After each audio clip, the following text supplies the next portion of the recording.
नामपूरला पाऊस, नवीन रस्त्यामुळे व्यावसायिकांच्या दुकानात पाणीच पाणी। सायंकाळी 4 वाजेच्या सुमारास वादळ वाऱ्यासह पावसाचे आगमन झाल्याने नागरिकांची चांगलीच धावपळ उडाली। येथील बसस्टँड जवळील मेन रोडवर रस्त्याच्या गटारीचे काम निकृष्ट झाल्याने व्यावसायिकांच्या दुकानात पाणी शिरल्याने व्यावसायिकांनी रस्त्याच्या कामाबाबत नाराजी व्यक्त केली।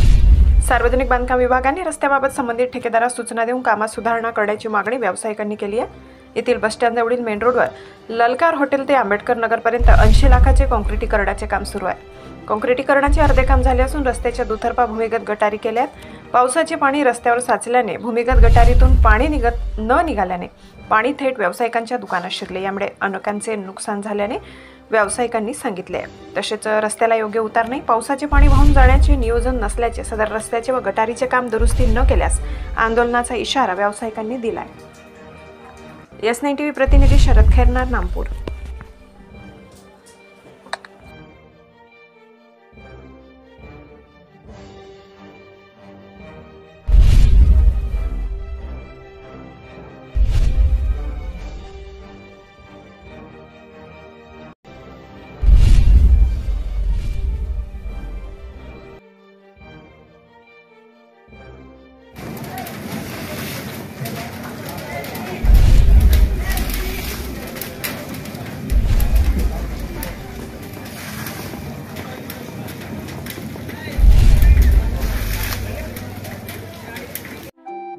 आपल्या चॅनलला नक्की सबस्क्राइब करा, बेल आयकॉन दाबायला विसरू नका।